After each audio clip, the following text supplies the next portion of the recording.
A gente vai continuar girando pelo mundo com informações do Equador agora, é isso, Fabrício Naitsky? Milhões de eleitores equatorianos foram às urnas ontem para um referendo sobre segurança, num momento extremamente sensível para o país, né? O domingo também ficou marcado pelo assassinato do diretor de uma penitenciária por lá, o Fabrício Naitsky, que vai trazer todos os detalhes para a gente. Bom dia, Fabrício. Bom dia, Rafael. Bom dia, Lívia. A todos que acompanham o Jornal da Manhã. 13 milhões e meio de eleitores foram às urnas ontem no Equador para esse referendo convocado pelo presidente Daniel Noboa, que a gente lembra está ali numa espécie de mandato tampão de apenas 18 meses, substituindo o ex-presidente Guillermo Lasso, que deixou o cargo no meio do mandato, e ele teve uma vitória ontem, um dos presidentes mais jovens da história do Equador, principalmente em meio a essa grave crise de segurança que o país enfrenta desde o ano passado. Aliás, desde 2022, a gente já lembra ali de alguns relatos graves de segurança no Equador, a morte de um dos candidatos à presidência, Fernando Villavicencio, e depois outros casos graves em penitenciárias. A morte desse diretor penitenciário, Cosme Damián, foi registrada na província de Manambi, que fica no oeste do país. Ele teria sido vítima de um ataque a tiros.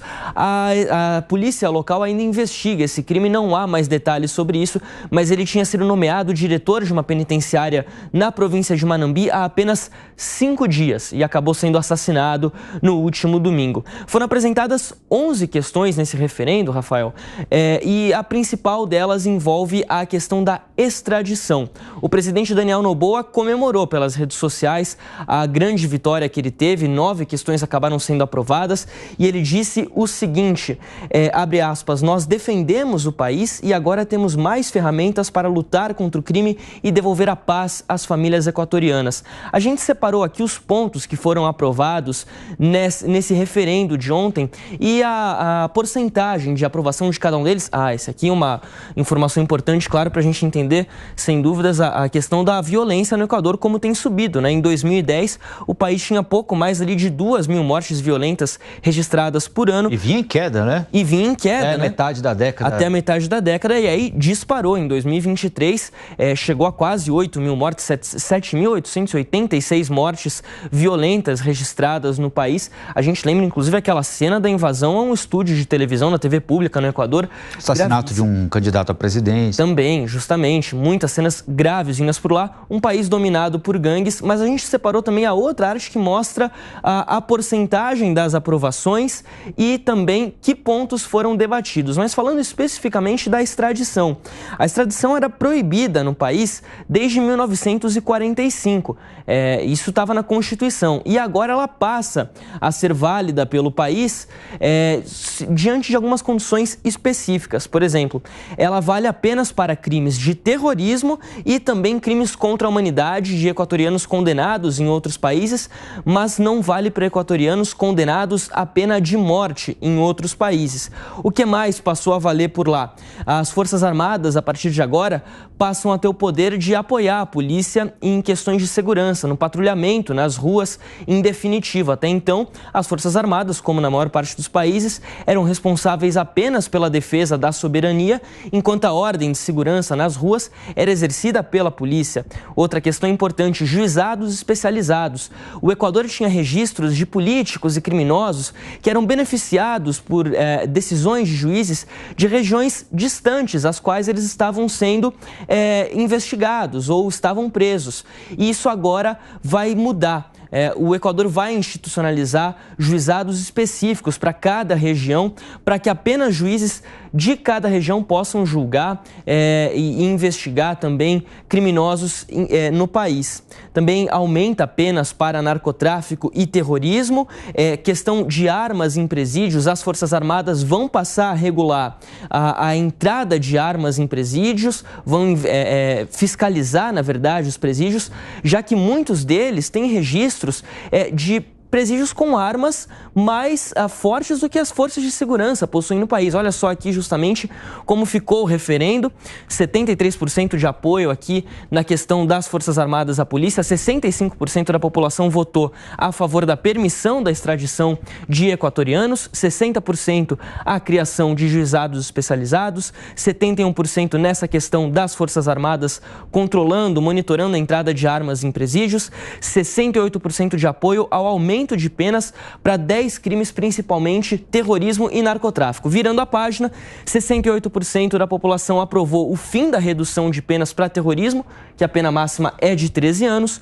65% autorizaram o uso de armas apreendidas pela polícia, uso imediato, ou seja, armas apreendidas em operações contra o narcotráfico vão passar a poder ser utilizadas pela polícia. 65% aprovaram a criminalização do posse ou porte de armas específicas que eram liberadas apenas para policiais e militares, mas que agora, se forem encontradas com civis, isso vai ser criminalizado.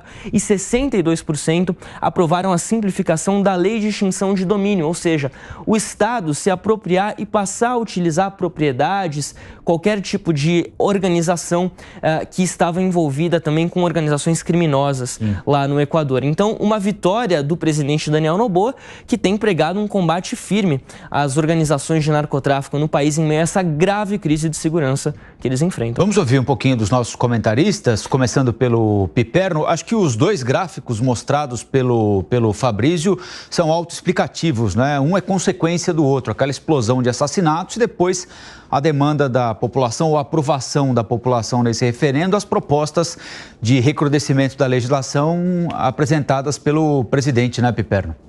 Ô, Rafael, esses dois gráficos, eles são muito importantes, sim, e eles precisam de melhores explicações, né, por parte do governo equatoriano, claro, porque, veja, até o momento em que o presidente Rafael Correa foi o líder do país, essa questão ela não fazia parte das principais preocupações, né, do povo equatoriano. E depois disso, houve sim uma explosão, né, no número de assassinatos, que coincide, inclusive, com o mergulho do Equador em uma série de crises institucionais, a ponto, por exemplo, do rompimento entre Correa e seu vice, Lenin Moreno, que foi depois o presidente do país.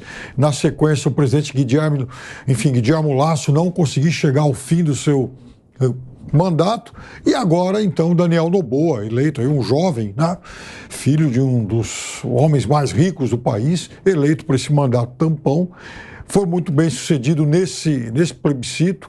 É necessário, sim, que o Equador tome medidas muito duras contra a criminalidade. Eu acho especialmente interessantes esses últimos pontos que permitem ao Estado a utilização de armas, propriedades, enfim, tudo que for apreendido do crime. Sou contra, por exemplo, o que ocorre aqui no Brasil quando se apreende um avião ligado a, né, algum bando organizado, esse avião às vezes é até queimado. Mas, enfim, de qualquer forma, é uma população desesperada que, obviamente, ia apoiar medidas de endurecimento. Mas isso também não apaga, né, o crime diplomático cometido recentemente pelo governo equatoriano, que invadiu a Embaixada do México, violando o que prega aí o Tratado de Viena, lá em 1961. E no caso do México, é digamos, um parceiro no combate ao crime extremamente importante, porque se sabe que o cartel de Sinaloa, hoje o mais poderoso no campo das drogas aí lá no México, ele age no Equador e, inclusive, dentro dos presídios equatorianos. Pois é, Pedro, mas o problema é que a gente vê, sobretudo na América Latina, os países se transformando em narco-estado. E isso não é uma falácia, isso não é um termo bonitinho. E a gente tem que olhar para o Brasil, inclusive, nesse contexto, porque quando a gente percebe o crime crescendo da forma que está crescendo no Brasil, como cresceu no Equador, a população ela vai ficando refém de uma estrutura que tem muito dinheiro para comprar aquilo que lhe interessa, para comprar quem lhe interessa, e com isso vão crescendo, vão aumentando os seus tentáculos e vai colocando a população sob terror.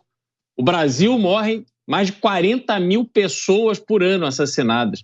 Equador já estava chegando ali nos 8 mil assassinados, uma população bastante menor.